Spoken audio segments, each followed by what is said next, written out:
If you get value, then please smash that like button, caress that subscribe button, and make sweet love to that bell notification. Let's get it.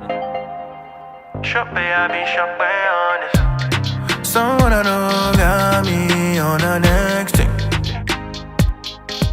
So I started making music when I was 14. This was shortly after having a deeply religious experience, what Christians would call a conversion moment. So it was at this time that the Christian teachings I had grown up hearing and learning about went from something that was out there to something that was in here. I believed it for myself. It was now my faith. Soon afterwards, I discovered a genre of music called Christian hip hop, and I was blown away by these MCs at their skill and just how they were able to share their faith in the music. Now, particularly during the early years of my Christian journey, this music was really crucial to my growth. I listened to so much of it to the point where I felt as though they weren't making it as quickly as I was consuming it. And so at the time, I had what I thought was a random thought, like, can I create this thing I love listening to so much? And so I started scribbling little raps and poems. And lo and behold, I had this gift that I didn't know I had up until that point. And that set me off on a journey. That opened up Pandora's box for me. It was at that point that my love for music began, and it just sort of kept growing ever since until I went to the point of wanting to make it a career. So naturally, when I made that decision of taking it from hobby to professional aspiration, I wanted to break into not just the music industry,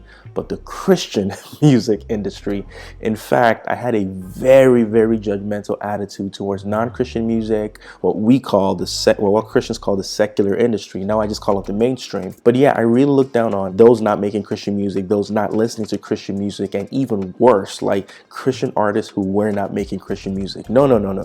To me, these were the absolute worst. And unfortunately, while I do take responsibility for my own judgmental attitude and self-righteous attitude, a lot of it was due in parts of the music I was listening to at the time. Not all of it, but a fair amount of it, right? It was very much talking at you. It wasn't communicating with you. It wasn't connecting with you. It wasn't sharing our own vulnerabilities in a way that didn't still somehow give us the moral high ground. All that to say is a lot of the music I was listening to at that point was arrogant, and so was I. But anyways, I knew I wanted to make music, and I knew I wanted to make specifically Christian music and succeed in the Christian music industry. But if you've heard a lot of my recent songs, you can tell there's kind of a difference. So what happened? As I began to make somewhat of a name for myself and began to do the conference and the festival circuit and began to tour, I began to see how the sausage is made. I started to get into some of these rooms, making some high profile friends and seeing different types of contracts and just kind of like getting a peek behind the curtain. I experienced and heard from some pretty credible friends that showed me just how much hypocrisy there was in the industry. You see, I went into the industry thinking, hey, we're all Christians, right? We all operate by a higher standard. Like, yes, we have business interests, but over and above that, we hold these deeply Christian values that should govern how we do our business. And the deeper I got into the industry, the more I realized that that was just not always the case. As they say, business is business, don't take it personal, right?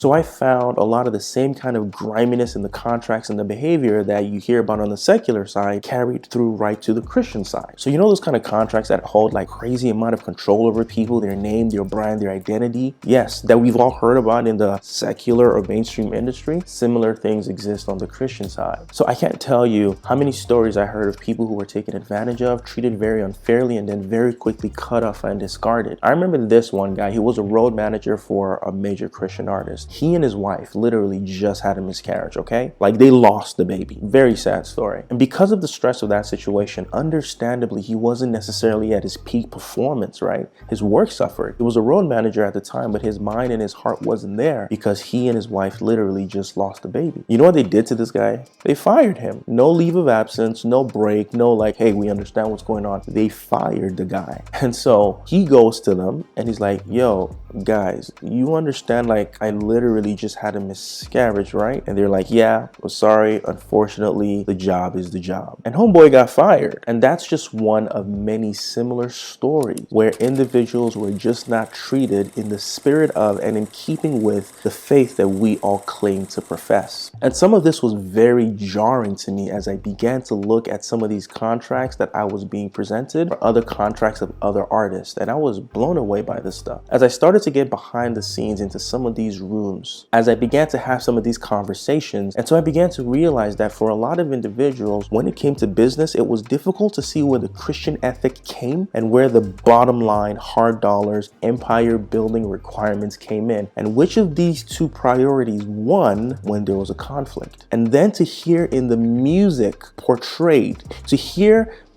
in the music an image that creates this impression that the high road is the one that's always taken, the road of Jesus over everything. But was that always the case? And it was shocking to me because I was like, yo, what's going on? Like, listen, this is just like the world. Like, I heard this exists in the secular world, and you told me it was better on this side. I saw nepotism, jockeying, politicking, and not to mention just some straight up non-Christian behavior. Now, remember that at this point, I was a super self-righteous, Christians should only make Christian music type. And so I expected more from the Christians, but unfortunately, that wasn't really what I always saw. So this was one of the things that made me begin to question the gloss, the shimmer, the holier than thou, PR campaign generated image that the Christian music industry had so successfully sold to me and millions of others. Now, admittedly, with the benefit of hindsight, I don't know why I was surprised. What did I expect? As a Christian, I believe sin is prevalent in the world. That's what the Bible teaches. Sin in human hearts, Christian and non-Christian, is the root of all our issues. So with the benefit of years of maturing in my faith, it is no longer surprising to me that there's hypocrisy and all of the other things that I mentioned in the Christian music industry.